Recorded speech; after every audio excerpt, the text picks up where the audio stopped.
This month, on April 30th, 2019, something historical is going to happen.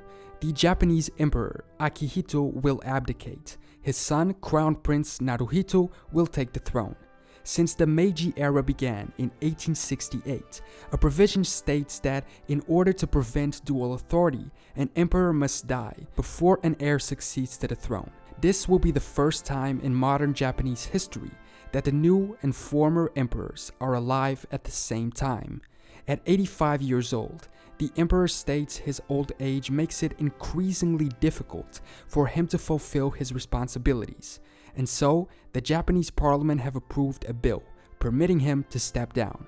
So let's use this to learn a little about Japan's emperors. Japan has had a figure that we call emperor since at least 500 AD, maybe even earlier. But the existence of the first emperors has been difficult to verify because until 2006, the imperial household had refused to open the imperial tombs to the researchers, stating they did not wish to disturb the spirits of past emperors. The Japanese title which the emperors use is Tenno, generally translated as heavenly sovereign, because the ruling family was mythologically descendant from the Shinto deities. This gave them a divine mandate to rule. While the Western emperors, like the Roman ones, were below the gods, the emperors of Japan were heads of the Shinto faith and seen as equally heavenly. Europe seems to only have picked up on that habit later on, with medieval kings, who had to be recognized by the Pope, granting them a similar divine mandate by God. Throughout Japanese history, the emperor usually had a high degree of importance and power.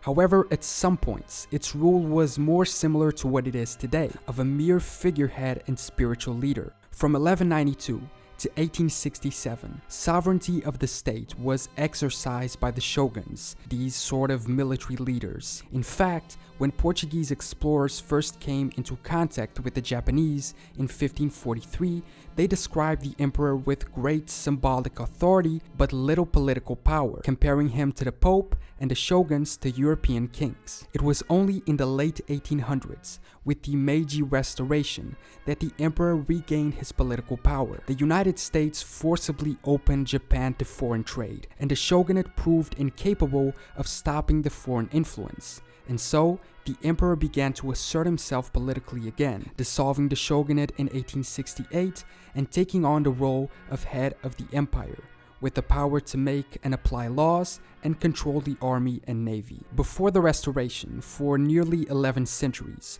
Japanese emperors lived in Kyoto, somewhat isolated.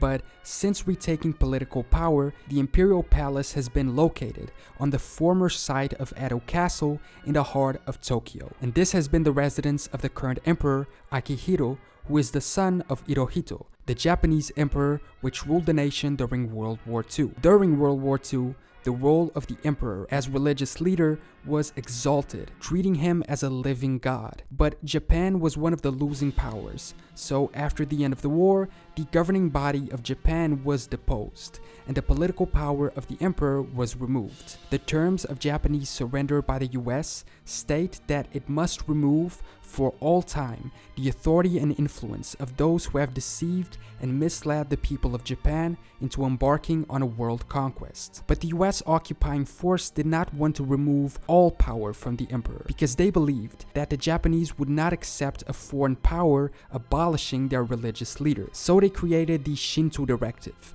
which abolished the state's support for the Shinto religion, leading to the Humanity Declaration of the Emperor, which refuted the idea that the Emperor is a living divine being, even insisting on a face-to-face meeting between American General Douglas MacArthur and the Emperor himself, which some say was an attempt to remove some of his godly aura. So after that, and until today, the Japanese monarch returned to being a figurehead of the Japanese state. The current roles are the appointing of the Prime Minister, the promulgation of laws and treaties enacted by Parliament, diplomatic visits, and the reception of foreign ambassadors. But in all functions, the emperor must have the advice and approval of the cabinet. When the current emperor Akihito took the throne in 1989, Japan was a booming economy, and he has taken his reign as an opportunity to continue attempting to mend the wounds of World War II, visiting China for instance, and attempting to improve the relations between the two countries. He also kept a role as unofficial international ambassador for Japan. On the 30th of April, he will abdicate,